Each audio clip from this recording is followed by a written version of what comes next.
Okay, then we'll start now. Our first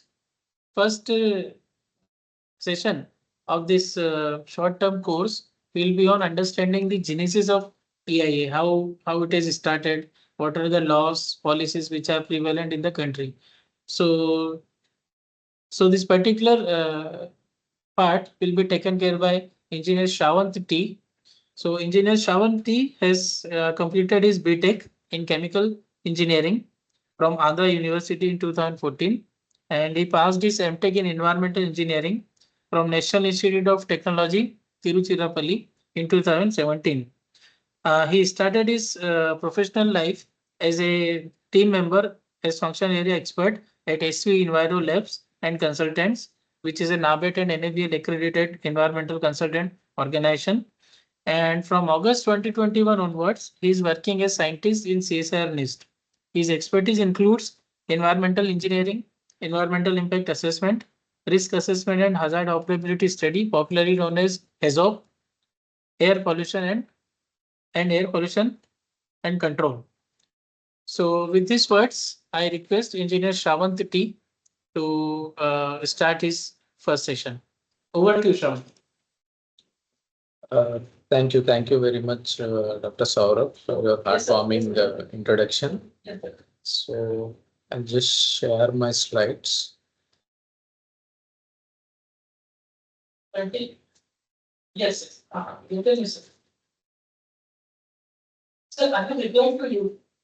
I hope my slides are visible. Can anyone confirm? No, you said I can forward to them also. Hello. Okay. I will. Yes, sir, it is visible. Okay. Okay. Thank you very much. So very good morning to all. The first session, as Dr. Saurabh informed, it is on the genesis of EIA, understanding the laws and policy of environment. Even though the short-term course is on remote sensing and GIS applications in environmental impact assessment, we would like to highlight the significance and the importance of EIA, what EIA is exactly, and how you can apply RS and GIS in environmental impact assessment studies. So that is our main objective to have few sessions on understanding the environmental impact assessment. So I want everyone to be attentive, and at any point of time you can stop me and you can ask any queries you have regarding this session when we are proceeding to the slides forward. So I'll be taking you through the brief introduction to environmental impact assessment and how this EIA has evolved over the period. What are the laws and policies governing this environmental impact assessment in India? And what is this EIA procedure overview? How this EIA is carried out around the globe and also in EIA, and several case studies and impactful stories, which will help you in understanding what EIA really is and the way forward for EIA and the Sustainable Development Goals by UNU. So to start with environmental impact assessment, it's a tool or a process used to evaluate the projects before initiation, and if the project is already initiated and is going for any expansion or modernization, what are the environmental impacts or concerns that project can bring upon uh, the terrestrial and also the socio-economic environment around us. So a well-established EIA and an environmental clearance process is a key mechanism to strike a balance between the two apparently opposing drivers. And over the last decade, the EIA process in India has undergone several modifications and amendments, and it is now clearly identical to international practice. Like we are almost at par with the international standards in preparing or in carrying out these EIA studies, become a supportive tool for the development and also for the environment. So the question is, can we do away with EIA? Can we proceed without carrying an environmental impact assessment for any activity which is proposed or any activity which is existing? So any project which is utilizing the natural resources beyond the self-replenishing capacities will ultimately have an impact on the environment. And this impact can be quantified, but it will vary from project to project and also location to location for the same project if it is being carried out. So there is a need to estimate such impacts and quantify the impacts in order to either reduce or mitigate them, and the possible environmental and social damages it can cause on the prima facie forms the basic requirement on of an EIA study. So an environmental impact assessment study, it plays an essential role in the design and approval of the development and infrastructure projects. Suppose you assume that an industry is coming at this location.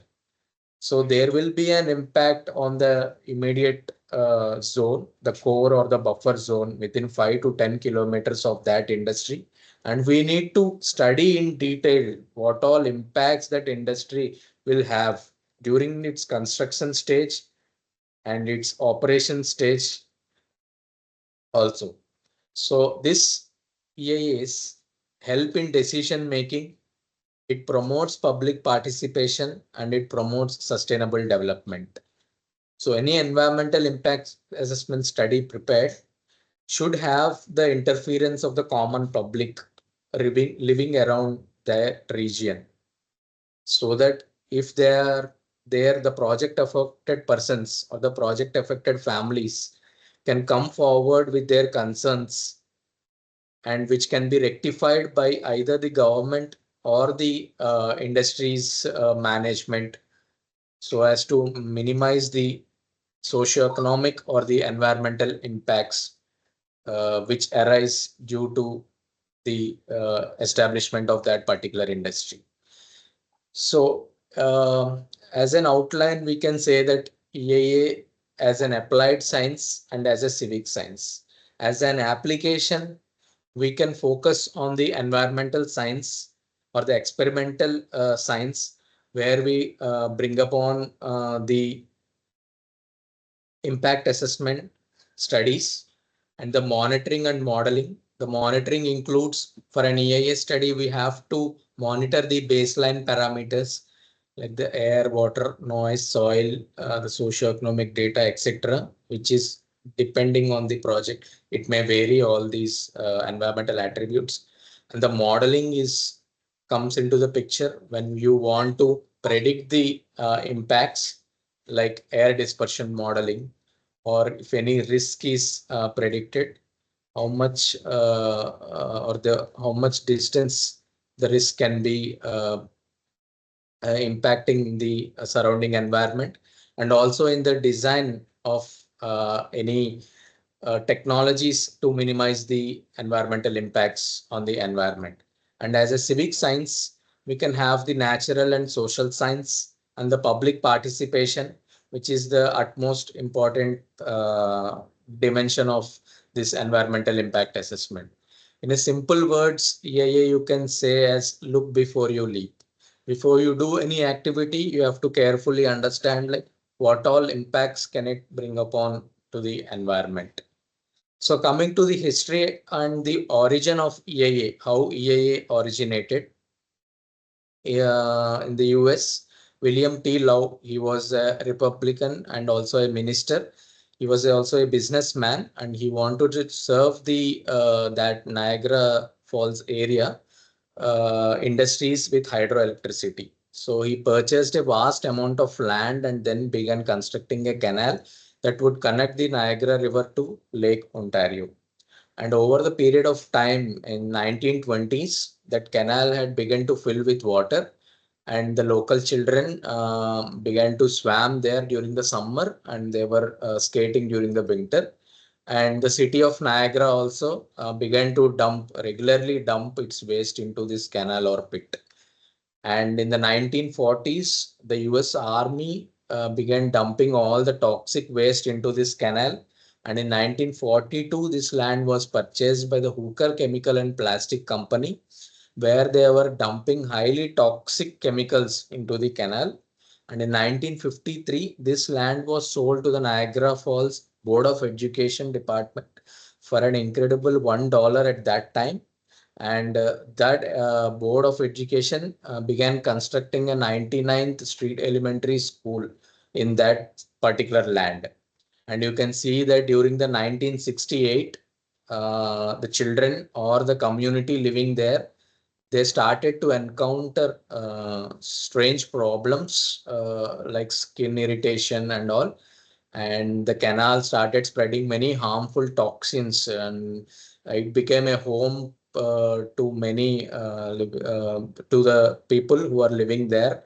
And it began to impact all the living organisms, starting from plants, animals, human, etc. And on August 2nd, 1970, a state of emergency was declared in the town near Love Canal, and nearly 1,500 families were evacuated from the area. So at this point of time, the word or the term environmental impact assessment has really started during the 90s, 70s, and where you can see the evolution. In 1970, the USA has introduced the EIA because of that Love Canal incident through its National Environment Policy Act, NEPA Act. And in the late 1970s and early 1980s, the EIA guidelines became more formalized, and developing nations like Canada, Australia, New Zealand, they started introducing their these environmental impact assessments for their own projects. And in the mid 1980s, you can see the World Bank establishes EIA requirements. Somewhat it made a mandatory.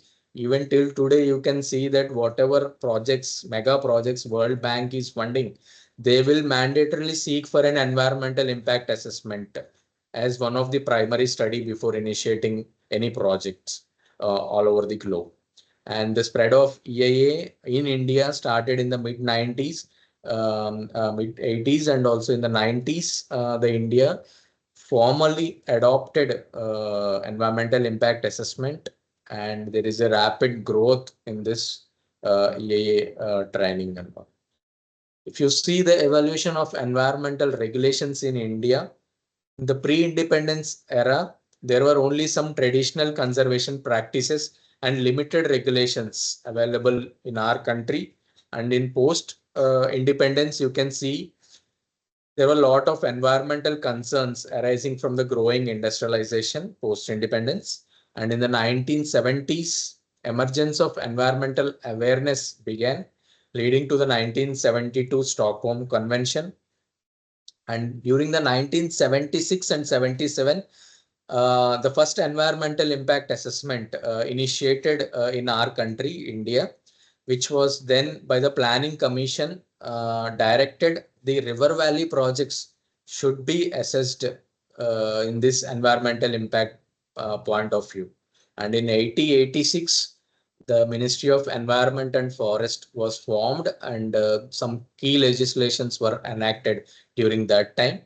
And 1990s onwards, the refinement of EIA process went over the period of time. So if you see particularly the environmental impact assessment notifications, 1994 was the first initial EIA notification, which was specified projects which require this environmental impact assessment studies to be carried out. There were 30 activities, such activities prescribed in this Gazette notification. And in the later 2006, there came the amended EIA notification, which has streamlined many procedures, and it introduced the public hearing procedure, and also the projects which want to expand their capacity or modernize their facility. Those such projects are also included in this particular EIA 2006 notification, and an overall of 38 activities have been included in this notification. And in 2020, there was another draft notification which further streamlined this EIA activities and also with stricter norms for specific activities. It's still a draft notification and it has not been finalized. There were many concerns from the public, from other government departments and all. So by now we are implementing the EIA notification 2006 only for carrying out the environmental impact assessment studies and its subsequent amendments till date in our country. And there is a continuous improvement and adaptation of these EIA regulations to address emerging and environmental challenges. So if you see the legislative environmental governance in India, if you see our constitutional framework, Article 19A or Article 47, 48A, 51A, all these emphasize on either way, directly or indirectly, to the environment. Right to life encompasses the right to clean environment and also to protect and improve the environment and safeguard the forests and wildlife of the country. And it's a fundamental duty of every citizen to protect and improve the natural environment, including forests, lakes, rivers, and wildlife, and to have compassion for living creatures. So right from the start, this has some emphasis in our constitution also. And later, there were many acts and policies which were framed in line with this environment. You can see that dealing with environmental issues, the Wildlife Protection Act, Water Act, Forest Act, Environmental Protection Act 1986, which is an umbrella act under which the EIA notification is still running. And there is a Coastal Regulation Zone, CRZ Act, which came, the latest guidelines is 2019, and the EIA notification, as I mentioned in the earlier slides. And there is a Biodiversity Act and the NGT, National Green Tribunal Act 2010, which is very nowadays you can see how NGT is working on. It has separate benches. It's taking daily the environmental issues and cases. It's issuing hefty penalties or fines on industries or people who are damaging our environment or ecosystem in one or the other way. So these are all the acts and policies which govern the environmental regulations in our country. And coming over to the environmental impact assessment notification, like I said, it has some 38 activities listed in it. We can see in detail in the subsequent sessions. But right now, I'm just pointing out some major activities which will have a profound impact on both the environment and also the socio-economic direction also. Like if you see the mining of minerals, maybe minor minerals or major minerals, the oil and gas exploration onshore and both offshore, the river valley projects, which with the EIA originated in India, huge refineries and chemical industries, thermal power plants, and ports and harbors. So these are some basic activities I have included in this slide. And like you can see the EIA notification 2006, this is how they tabulate the projects. This for an instance, I'm just showing you for one particular activity, that is for mining of minerals. You can see that the project of activity is mining of minerals. The EIA 2006 notification, it says it's divided into two categories with threshold limit. Like you can see category A and category B column. And the last column is conditions, if any. So you have to read, like if someone is carrying out a mining project, a non-coal mining project, which is greater than 50 hectares. Okay, the area, it falls under the category A. So category A projects are primarily dealt by the Ministry of Environment, Forest and Climate Change, New Delhi, and an expert appraisal committee which is there, formed by the MOFCC, will be scrutinizing these projects to grant environmental clearance. Likewise, if you see the projects less than 50 hectares and greater than 5 hectares of mining lease area of non-coal, it falls under the category B. Category B projects are basically evaluated and scrutinized by the state environment appraisal committees, which are formed by the MOFCC. So as a whole, you can say that A category projects are dealt in the center, that is Delhi, and B category projects are dealt by the respective state committees only, which will grant environmental clearance to the projects. This is just an example. Similarly, ports and harbors also will have a capacity. With this capacity, above this capacity, it will be an A project. Below that capacity, it will be a B project. So it's like that. It was classified or bifurcated. And you can see there was an amendment in 2018 to this EIA notification 2006, wherein you can see that they have increased the threshold. The projects with greater than 100 hectares of non-coal mine lease will be under category A, and less than 100 hectares will be of category B. That is how they have bifurcated this. And these conditions are like general conditions and specific conditions for project or activity of mining of minerals of category B2 up to 25 hectare of mine lease area. They have further bifurcated like this mining of minerals and the building and construction will have a sub classification of B1 and B2 category, where the B2 category projects are like small minor projects like 25 hectare or below mine lease area, or the building and construction projects with less than with 20,000 to 1,50,000 square meters. They fall under B2 category projects, wherein you need not prepare an environmental impact assessment report as such, but a feasibility report and an environmental management plan will suffice to obtain environmental clearance from the competent authority. So this is how you can see the hierarchy, the EIA notification 2006. This is particularly for the mining projects. You can see if it is less than 5 hectares, the district environmental impact assessment authority, DEIAA, is the competent authority to issue environmental clearance. And if it is between 50 to if it is 5 to 50 hectares, it falls under the purview of SEIA. And if it is more than 50 hectares, it was under the center. And after the amendment, the mine lease areas are changed accordingly. So this is the hierarchy how they grant the environmental clearance. And this you can see there was further modification in the 2020 notification, which is still in the draft stage, as I mentioned. They are further bifurcated into B1 and B2, where B2 is less than 5 hectares. You can obtain EC with an environmental management plan alone. And for A category and B1 category projects, you need to prepare a detailed environmental impact assessment study report. So coming to the EIA process, what is the actual process involved in this EIA? You can see the preliminary step is that screening.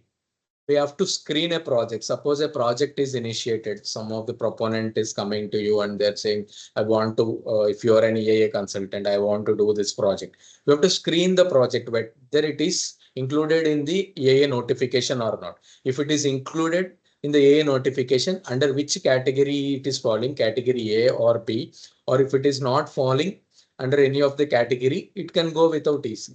So whether it should go for an environmental clearance or whether it should be for an environmental impact assessment study or not is the screening stage.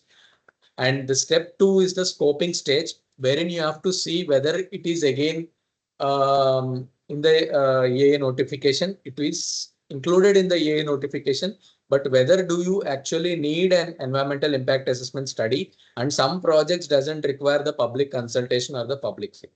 So all these steps will be included in the scoping stage, which is the steps 2. And the third stage includes the public consultation. Once you prepare an environmental impact assessment study, it should be made available to the public. The public has to go through whether it is an implementation of a port and harbor or a mining project or an infrastructure project or a river valley project.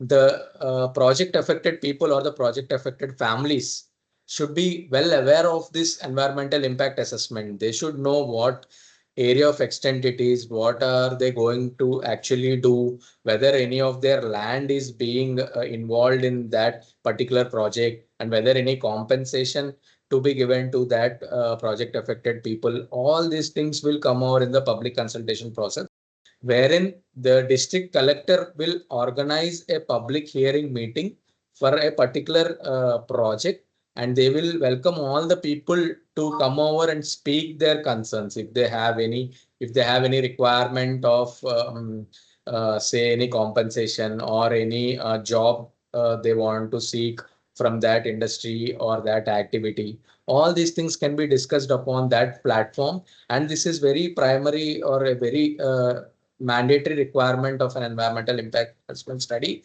And the consultant and the proponent, who is the person who is implementing the project, should reply to each concern of the public over there, and that to be included in the final environmental impact assessment study before it goes to the committee for scrutiny. And the fourth step includes the appraisal, where after carrying out the public consultation with the full compliance to the concerns from the public, it goes for the appraisal or scrutiny to the expert appraisal committee, whether it is in the center or in the state, and they clearly evaluate this report and all the findings in the report, and they either recommend for environmental clearance, or they may send back the file for more extra studies which are lacking in that report. And the fifth one is, after issue of any environmental clearance to any project, there will be regular review and monitoring by the competent authorities, say the state pollution control boards or the central pollution control board. They come regularly monitor the environmental clearance conditions or parameters stipulated in that EC. So, like what I have discussed, those 5 steps in my last slide, if you can see the EC process and the role of stakeholders in a particular project, you have to identify the project or the action, and you have to screen the project initially. This is the flow sheet basically, that whether environmental assessment is required or not. If EIA is not required, it can only just go with some feasibility studies or baseline studies or impact studies to obtain environmental clearance. And if an EIA is required, we have to go for further scoping and TOR preparation. TOR is nothing but the terms of reference. It's based on project to project. What all parameters we need to see, monitor, or predict will be clearly stipulated in the terms of reference. These TOR conditions will be varying from project to project. It is different for a mining project. It is different for a river valley or a hydroelectricity project. And based on the terms of reference only, the draft environmental impact assessment report will be prepared, which will be then going for a public participation. You can see the P here. The P represents the public participation here. And the final environmental impact assessment also includes the concerns from the public. And then it goes for the appraisal or the evaluation of the report, wherein the environmental clearance committee or the competent authority will give its final call whether the project is approved or rejected. And if it is approved, the project will be implemented and monitored thoroughly with the assessment of the authorities. So this is in detail key. You can see what all documents are required during each and every stage of an EIA report. Like you can see, the project concept and site identification. Initially, we'll identify a site for implementing a project, and then we need to fill a pre-feasibility report on a Form 1 to apply for the terms of reference. Okay, said, and the EAC will scope the project, and they will approve a TOR based on which we have to prepare the draft EIA report. And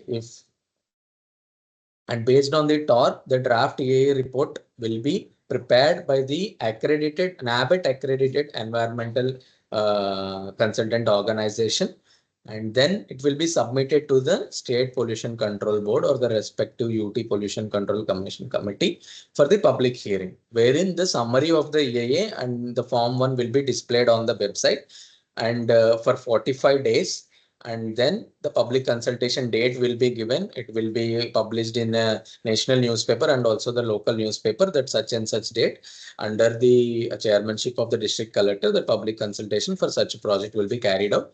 All the project affected people or whoever is having some objections can attend that particular public hearing, and they can raise their concerns over the project. And proceedings of public consultation also, this will be after the public consultation, this will be displayed at the panchayat or the district headquarters, and then it is given to the project proponent also, where it will be incorporated in the final EIA report and will be submitted to EAC for the final appraisal. And then the committee will give its approval, and if it is rejected, it is rejected, and if it is approved, then the EC will be displayed, or the environmental clearance will be displayed on the website and also the project proponent website. And the post EC monitoring will be done by the concerned authorities. And the proponent has to go for the half-yearly compliance report, which has to be submitted to the competent authorities, like whether they are complying with the conditions given in the EC or not. So, like I said, these are the main documents at different stages of screening, scoping, public consultation, and appraisal stages required over the processes. So suppose a project is there and you need an expansion, or you wanted to modernize that facility. What are the documents you require in order to apply for this expansion or modernization facilities? So in case of a mining project, you need an approved mine plan for the enhanced production, and you need a CCR, which is a certified compliance report of the existing EC. So that if you are going for an expansion, already the project has been issued an environmental clearance, and there will be certain conditions stipulated in the environmental clearance copy, and all those conditions should be certified by whether complied or not from the regional office of MOFCC or the State Pollution Control Board, and this report has to be submitted when you are applying for an expansion. And also the previous production details or activity details as per the project to be submitted, and the 6 monthly compliance report by the project proponent has to be submitted. And post EC, after obtaining an environmental clearance, every project has to obtain 2 documents from the local pollution control board, that's the State Pollution Control Board, which are called as CTO or CTE or CFE or CTO or CFO, which is nothing but consent to establish and consent to operate. First, you have to take the consent to establish. You have to establish the facility, either it's an industry or an infrastructure project or any other activity. And then you have to obtain a CFO, which is the consent for operation. So these 2 copies compliance needs to be submitted also for expansion projects. And also there is a mandatory rule, corporate social responsibility. The industry has to carry out this corporate social responsibility, that is 2% of their profits they have to invest in environment or the local people's welfare. That has to be done, and that details has to be provided during the expansion project details application. And the terms of reference issued for any project is valid up to 4 years. And the baseline data, once you are issued with the TOR, if it is a rapid EIA report, you have to carry out 1 season baseline data, which is 1 season means 3 months non-monsoon baseline data. And if it's a comprehensive EIA, you have to carry out for a 1 year baseline data. So the baseline data is nothing but the collection of the environmental attribute parameters like air, PM10, 2.5, SOx, NOx, like water, there are certain parameters, then soil, noise levels. Then you have to carry out ecology and biodiversity, the flora and fauna inventory in that project. So in the study area. So all this is the baseline data called, which is the crux of the EIA report, which we'll be discussing further during our subsequent sessions today or tomorrow. So this can be collected at any stage, the baseline data, and it should not be older than 3 years.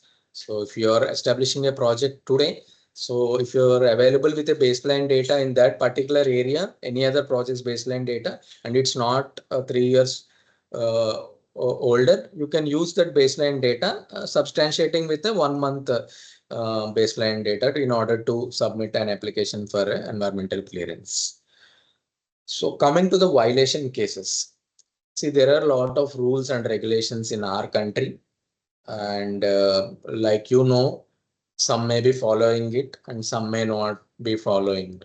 So in case of non-compliance or non-conformance, how are these violation cases dealt and what are the consequences of such cases? We'll be discussing on this violation cases with respect to EIA. So there was a notification SO 804 on 14th March 2017, where it was particularly stated that any work on site which has started or expanded the production beyond the limit of the environmental clearance. If the environmental clearance was given for a mining activity for 100-ton capacity, and if it was beyond that capacity, or if any activity has started without obtaining any prior environmental clearance, then in these two circumstances, that particular project comes under the or falls under the violation category.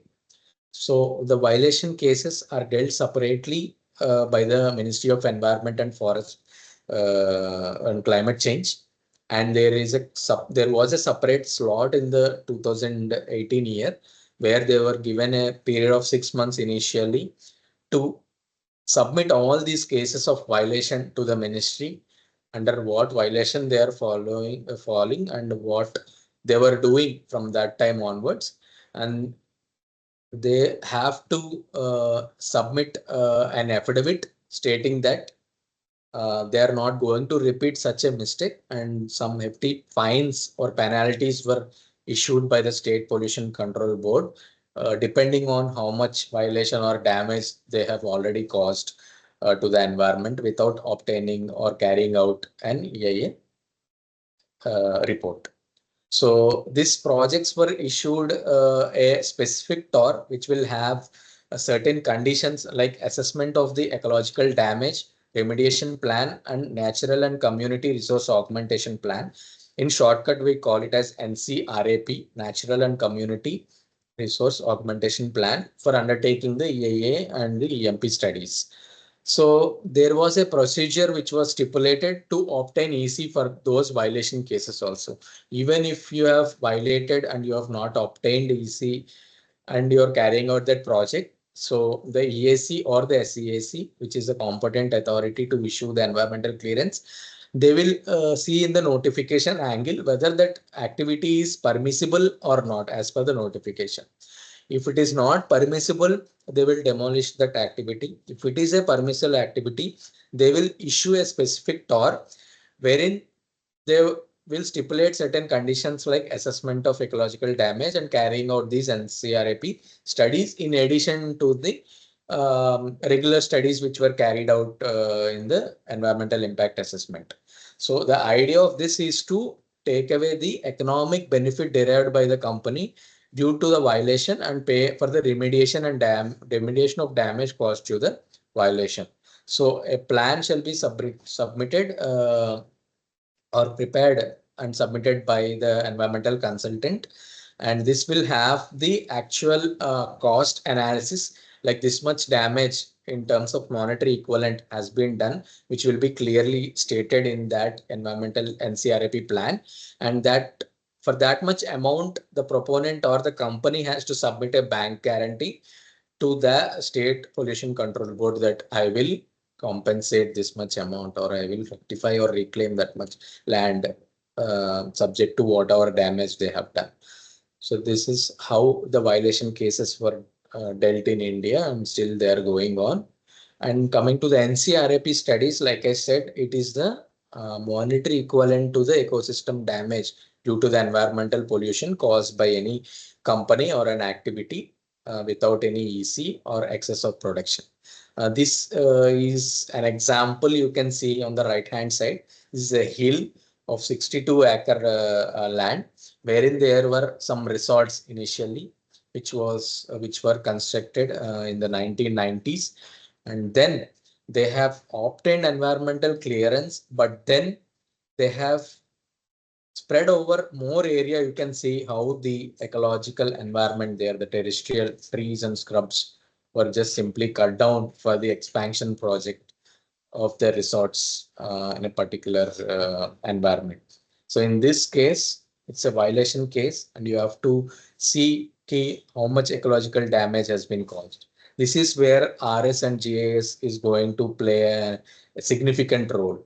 You can clearly demarcate how much excess area they have damaged, and you can see via quadrats how many terrestrial plants have been cut down or deforested for this project, and to the current value of each species deforested there, you can convert that into monetary equivalent, and impose, the state pollution control board can impose fine on that particular firm for damaging the ecology in that environment. So this is how the NCRAP study is going to be carried out. And now we'll see some case studies which are basically how you the EIA over the period of time, you can see how it has impacted in our country. The case study one, you can see the POSCO steel plant in Odisha. In 2005, that steel plant has proposed for a captive port at the Jatadhar Mohan Creek at Paradeep in Odisha, supporting the steel plant. It has proposed a captive port to transport the raw material and also the finished products, so with a production capacity of 12 million tons per year in 3 phases, that is 4 million tons per phase. And the EIA report was prepared during that time, but it was absolutely a fail. And there were a lot of drawbacks and lapses in that EIA report, which has stirred the local government, and there were a lot of protests during that time, stating that you have to cancel the MOU with POSCO go back and all. And clearly the EIA report is prepared without any field survey. Without any field survey, you cannot get the actual ground scenario, how the project is going to impact the environment, you can see. And there was no cumulative impact on environment assessed in the EIA report. This EIA report is a marine EIA report involving a port development adjacent to the creek also, but there was no cumulative impact assessed while carrying out this report. And the impact on the Jatadhari river and the drainage pattern was completely absent in the report. There was no mention of this at all. And the livelihood of the people have been compromised there. The public consultation was just for a namesake. And then how the people will be compensated, or how the people's livelihood will be changing, whether there will be any positive impact by generation of employment, or there will be a negative impact like R&R, resettlement and rehabilitation. Nothing was stated in that EIA report, and there was complete silence on the coastal erosion. The port projects are very like what you say, they're sensitive to the coastal erosion. You have to see the which portion is eroding and which portion there is a deposition of sand. So those studies by recognized agencies like CWRP, Pune and all were completely missing in that EIA report. And the dredged material, where it is being disposed, or how much quantity is being generated by dredging, and the disposal practices and all were completely eliminated, details of this. And you can see the significance of olive riddle turtle in the Odisha coast, or the coastal belt of Odisha. This was not even included, how there will be an impact on these turtles, because these are turtle breeding or the nesting grounds in the project area. But that impact on that was clearly not mentioned.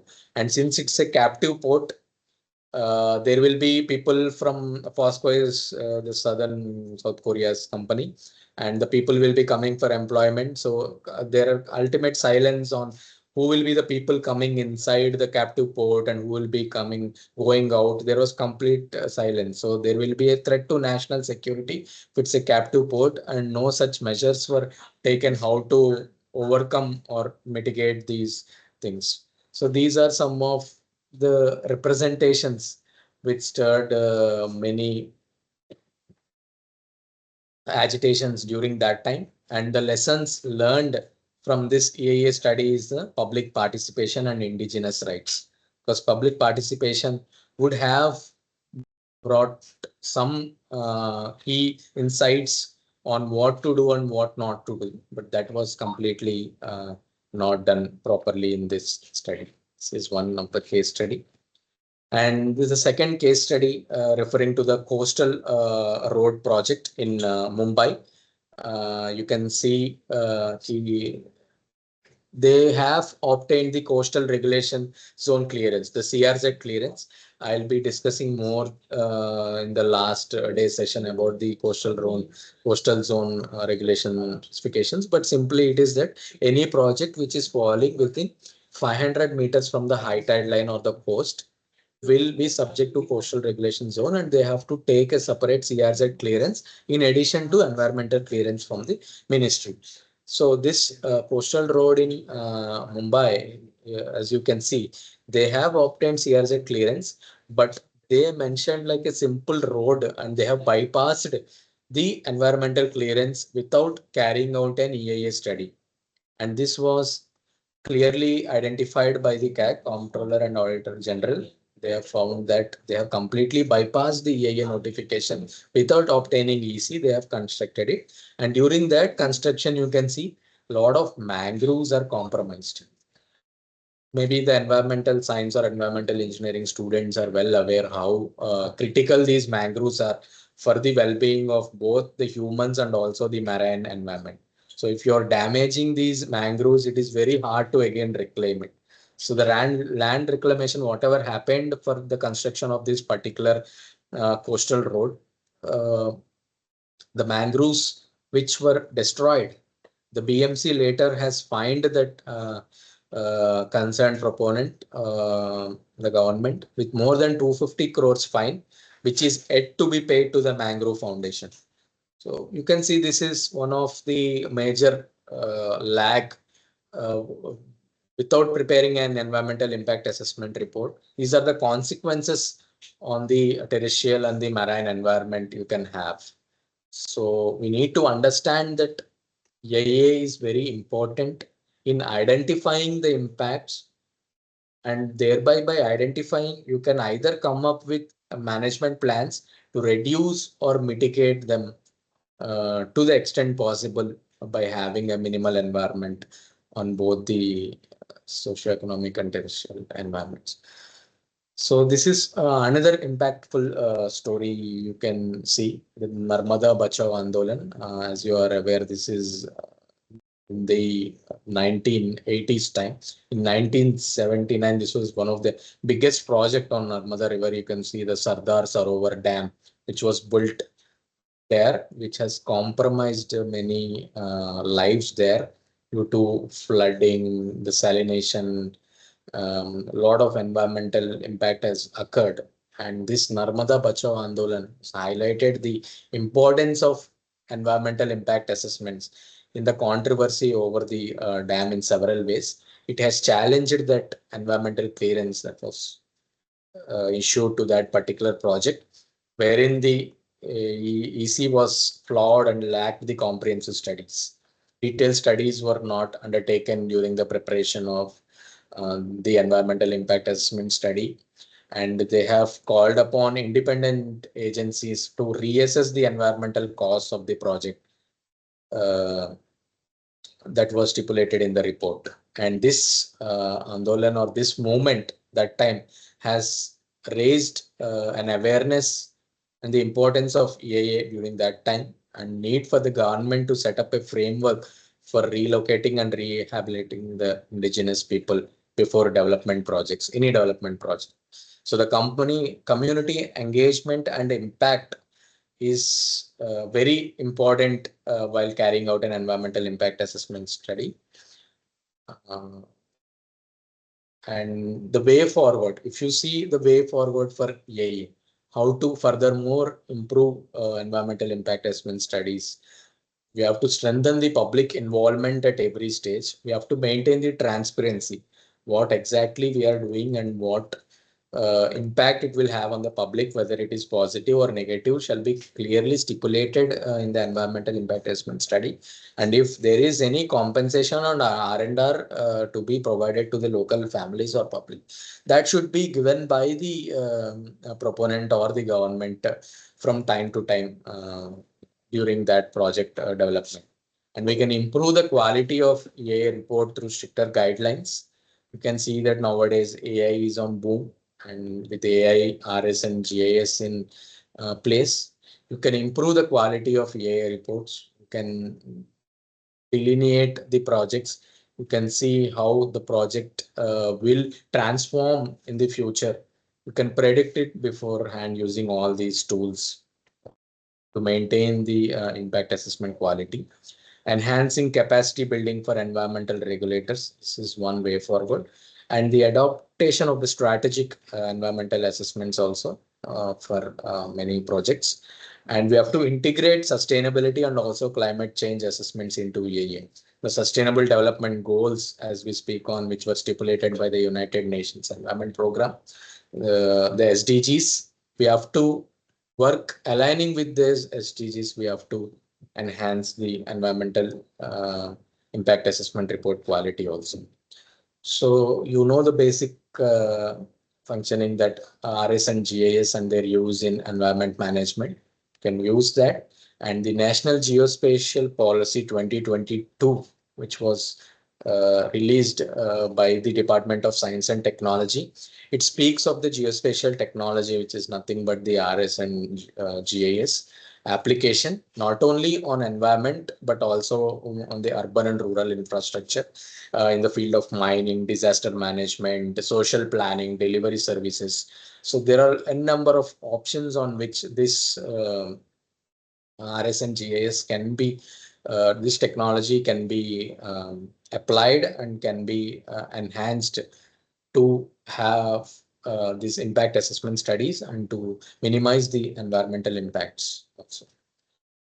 So like I talked about the baseline data, we have certain advanced tools coming in like remote sensing, drones, and remote cameras and sound traps to collect and gather the baseline data. Like remote sensing, you can use it to have the land use, land cover details, the contour details, or you can have the land surface temperature. You can have a number of parameters, spatial information, temporal information of any project. And you can use the drones also for high resolution imageries for above the project. And also the remote cameras and sound traps are now being used in the national parks or wildlife sanctuaries or any reserve forests, wherein these developmental projects are proposed to inventorize the flora and fauna available in those regions. And this is the river sand replenishment study using RS and GIS, how you can capture the high resolution imageries, and you can delineate the topography or the terrain, how the river changes its course, how the sedimentation is going to happen, where the siltation is going to happen, where erosion is going to happen. So these are the advanced technologies which will reduce the field time and way costs also, and it will provide an accurate and exhaustive data. And it also maps the inaccessible areas where we ourselves physically can't go. So these are all add-ons to the environmental impact assessment studies which we carry out in our day-to-day life. And this is the interactive and accessible EIA. This is a way forward which will be coming in the future, where you can clearly visualize the projects maybe it's a mining project, infrastructure project, or a port and development project. A lot of technologies like AR and VR come into place where you can easily visualize how the project site is before implementation, how it is going to change or during the construction, and how it will be after the project is implemented and post EC phase also. So this can easily translate the concepts of uh, the EIAs, what we prepare, and it will reduce the length and complexities of the conventional EIAs, and it will have increased accessibility to us, either to the proponent or the consultant, and even to the local public. They can usually access this visual EIAs. Which can be uploaded in the website of the proponent or the government's website during the public consultation. And this visual impact assessments also save a lot of printing costs and other resources costs. Like you can see, post clearance monitoring also can be obtained. Like this is a site which is a flat ground, you can see before implementation of the project. And if you integrate AI, RS and GIS and monitor how this project is going to change. See during the construction phase, how it changes, and after construction, how the project looks, like how what modification it will cap. So this is a canal passing through it. So whether there is any breach of that, or there is any increase in the width of that canal, or so all these aspects can be studied in detail using these high-end technologies for efficient and transparent evaluation and scrutiny of projects. So linking EIA and SDGs. So EIAs have been there from early 1970s, like we have talked about how it originated from that US Niagara region, the Love Canal project. So there were EIAs from that time onwards. Some were aligned to some sustainable goals, development goals already, but in particular, some sustainable development goals we are lacking to achieve those, like reduced inequalities. We have like evaluation of different alternatives during carrying out an EIA report. We will be seeing certain alternatives, whether that project can come here or here or here. So certain goals like reduce inequalities, we are contributing to those goals. And also while deep sea exploration projects are there, um, how it is impacting the below water life and all the marine equipment and all that is being carried out. But life on land, if you see the 15th SDG, we are consuming or we are cut downing or deforesting a lot of reserve forests and national parks for expansion of mining projects or infrastructure projects, which will lead to a significant cumulative ecological effects. So such addressing such SDGs is very important in the coming future, which we have to keep in mind. So, by summarizing everything what we have discussed in this 1 hour, you have to understand that EIA procedure is not meant for only a report preparation. We have to integrate the environmental concerns, what exactly the project is, how it will impact the surrounding environment, and what maximum best we can do to mitigate or to reduce the impacts on the environment. So this should be our key objective while preparing an EIA report, and it should be purposive. It should meet its aim and objective. It should be focused. From project to project, the activities vary. So we have to concentrate on what the project is actually that will have an impact, and it has to be adaptive, responding to issues and realities. It has to be participative, fully involving the public, and it should be transparent, clearly and easily understood to the layman also, who is reading a report or understanding the environmental clearance conditions. It should be rigorous, employing best practicable method, and it should be credible and efficient also, with the least cost effective analysis also to be done to be the more efficient. So the EIA requires insight into the project, homework and understanding and passion to do such studies, and it is just not a formula for obtaining VC.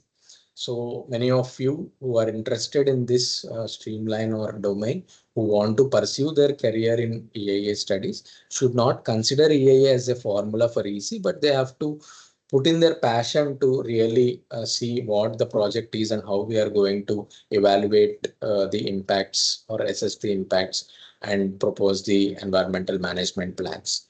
So with this, I complete or close my session. Thank you all for patiently listening to this presentation or session. And any doubts from the participants, it's please you can ask any clarifications or doubts Thank you. in this. Thank you. Thank you very much, Shravan, for a very crisp yet elaborative talk on the fundamentals of EIA. Now, I would like all of you to be interactive with us, and if you have any doubt, you please go ahead. Otherwise, anyway, as usual, I will be asking some random students regarding what they have understood with this talk.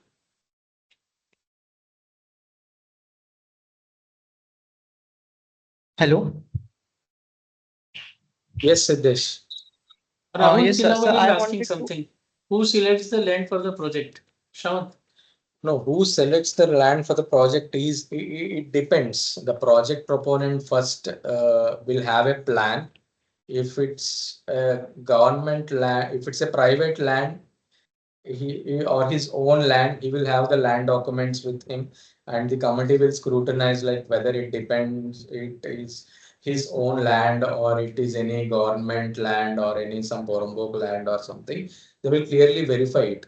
If it's a government land and he's claiming that it is his own land, then he is into trouble and the project won't be recommended. But if it's his own land and that land has permission to carry out such activity, see like agricultural lands, there will be there some people will be proposing some infrastructure projects in agricultural land or some industry in agriculture. That time you have to obtain a land conversion certificate from the competent authority that I want to carry out such and such project in this land, whether it is permissible or not. You have to convert that, get the permission from the competent authority, and then only you can move forward. And if it's a government project, the government only will select the land and inform the environmental consultant that this is the land availability. So while carrying out the initial environmental impact assessments studies, we'll see that whether that land is feasible for that particular activity or not. If it is not feasible, we will suggest the proponent to go for an alternate land. If it's not feasible for this particular land, you better go for an alternate land. So that is also one of the key parameters we see when we are carrying out an EIA study. Mr. Uh, Mr. Ajay Prakash, you able to hear me?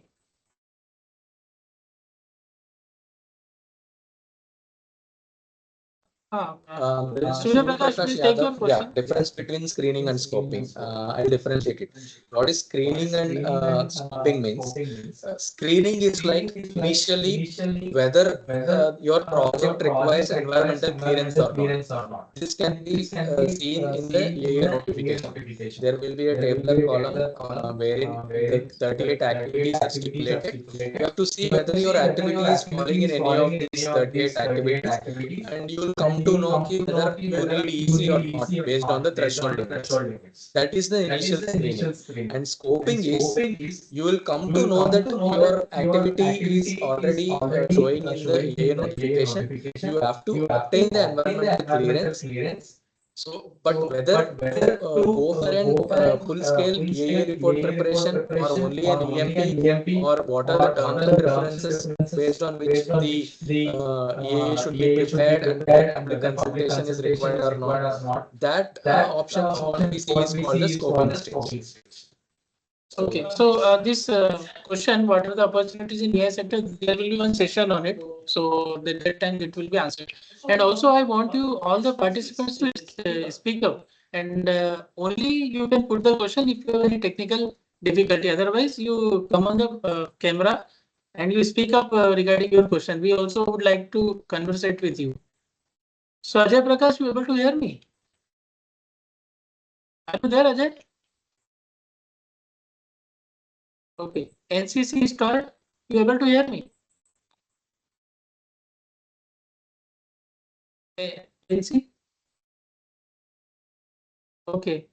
Siddesh, go ahead. Siddesh, you please unmute your Hello. mic and you can ask. Siddesh. Yes, sir. Sir, my question was, Okay. Meanwhile, that when EMP related question you can answer, Sean. How EMP sir, when cycle the is. team Siddesh is is speaking, I think. Yeah, Siddesh, preparing please the, proceed. so when the team is preparing the report, so what all the members which are in the team, so which background are they from, which when they are in the team of EIA? Okay, so you are enthusiastic about the team of EIA. This will be in detail taken in the subsequent sessions. But as a briefly, I will answer you. There are 12 functional areas included under the NABET scheme, like ecology, biodiversity, this land use, air, water, noise, soil, social, economic. So relevant stream experts will be there from 12 areas, and all these experts will be involved during the site visits, preparation of EIA report, at each and every stage of this sample collection, baseline data, everything respective functional area. Suppose for an air environment we are going for sampling, that expert will be there during that time and he will be providing his inputs. So in detail, we'll be explaining you how the team works and how we are going to carry out this EIA report. Hope I have answered you, Siddesh. And Yes, How yes, EMP sir. is. Thank you so much. Mine is gone. thank you. So how EMP is calculated? So the EMP budget, how it is calculated is there is any this also one detailed session is there, but I'm just giving you an overview of it. Like suppose there is a project and there are some trees or indigenous species to be cut. So we have to arrive at the number, how much deforestation is going on, and what is the value of that. That we will be putting under the vertical of the flora and fauna. Like this much money has to be included for replantation of that many saplings flora in a particular area selected by the proponent. Similarly, for air environment also, if there is more pollution from the industry, how they can reduce the pollution? What are the latest technologies they can adopt, like back filters, electrostatic precipitators, depending on the type of pollution they generate. So, what is the technology and how? What are the air pollution controlling devices? So, like that, we arrive for each parameter. We arrive at a particular cost which is required to manage the project over the period of time. That is how the EMP is calculated. Dr. Devanshi, do you have any question? Good morning, sir. First of all, thank you for organizing such a wonderful development program. I really enjoy attending it. Sir, I wanted to ask one thing that earlier cases, there was no NABIT accreditation required for getting EIA. But now, since it's compulsory, how do we get accredited with NABIT, and do you help us out for getting it? Asking something. Yes, ma'am. Initially, there is an Abbott scheme version 3. You can just go through it, but I'll just brief you like if a new organization wants to obtain NABET accreditation, they have to have the minimum expertise in the particular sector. They have to go by a sector wise. Like there are 38 activities and some sectors under NABET, like ports and harbors, mining of minerals. So if you want to obtain accreditation, say in infrastructure sector, you have to show that you have experience in like carrying out or taking those projects, and you have to show that you have a minimum team of these experts which have already involved in not directly EIA report preparation, but in some case of like a DPR preparation or small environment management plan recommendations where you have been involved. With that expertise, you can just apply for an initial application. It's called an initial accreditation. You can apply. And there is one more option, which is organizations which are already NABET accredited. You can have an MOU with them. You can work with them together to gain some experience, which you can attach in your application. And in that way also, you can obtain the initial accreditation from the NABET. So this is how you start with getting the NABET accreditations. Okay, so So one Shravant, more I would like to take one question. Permission for cutting out trees is required. Who gives the permission? Actually, Rahul, this is also a part of EIA only, and any EIA has to be approved by either state environmental impact assessment authority or central or these central agencies. So, as rightly pointed out by Shravant in his slides, if it is a category B project, you have to obtain it from state, and if it is a category A project, you have to obtain from center. So all permissions are a part of that only. Only thing is that you may have to obtain one letter of consent from the respective state government department. Like if it is a tree, if it is in a forest area, you may have to get a concurrence from forest department. If it is in a private land, you may have to take a concurrence from that person. And collectively, you have to attach this in your EIA report, which will be approved either by the state government agencies or central government agencies. Okay. Then Ashok Gelu, you able to hear me?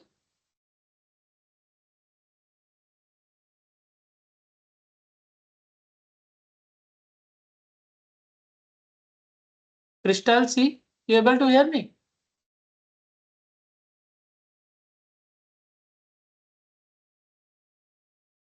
Yes, sir.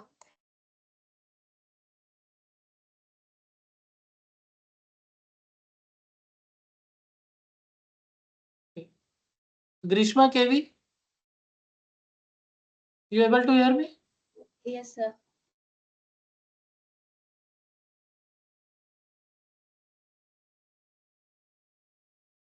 Grishma? Yeah. Grishma. Sir, clear. Okay, you able to hear me, na? Yes, sir. Okay. Can you just brief what all you understand from this particular talk by Shravant? Very briefly in let's say 1 or 2 minutes. Uh, First of all, I'm thanking CSINS for conducting this program. From this section, I understand how the policies and laws uh, related to EIA. Then, um, and basic about EIA, I understood which are the process we need to follow or for constructing an industry or a land which we are converting into another use. What all are the things we should follow? Means if we are constructing a house, what all are the things we should aware? How it is affecting the environment and how it is affecting other regions and all. I get to understand how the process we need to follow and about the categories which it convert getting and all understood. Okay, Then good. Then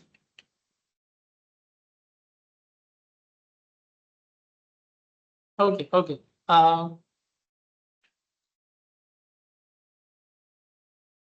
Vivek Tandal, are you there? Vivek Tandal, you able to hear me? Yes, sir. Ah, Yes, sir. So, what is the process of doing EIA in brief? Can you just brief what is the process of doing EIA point by point? What all Shravant is brief? So first of all, based on the our project, we have to select. We have to take permission to conduct the project. Then AIA team will assess our project. Based on that, they will give permission. Okay, then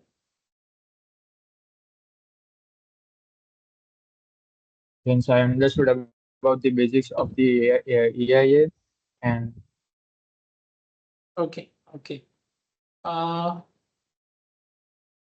NCC star, you able to hear me?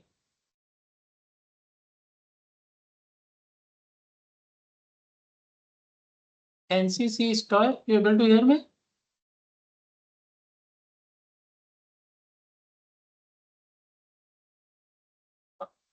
Second one is Ashok Gelu. You able to hear me?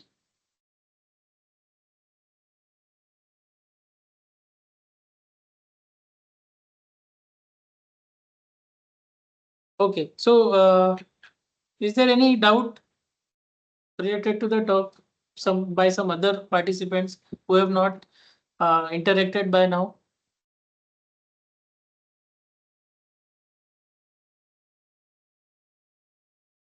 Yeah, but from the next session, you have to interact with me. Okay, maybe with me, with Shravans, you have to interact. It should not be like a monologue from our side. At the end of the fifth day, you should have a firm grasp of the subject. So those who are not responding to me, they have to respond to me in next series of sessions. Okay, so if there are no questions now, we will have a break of 15 minutes, and again we will start with the fundamentals of EIA part 1. Okay, either you can keep joined or you can join after 15 minutes.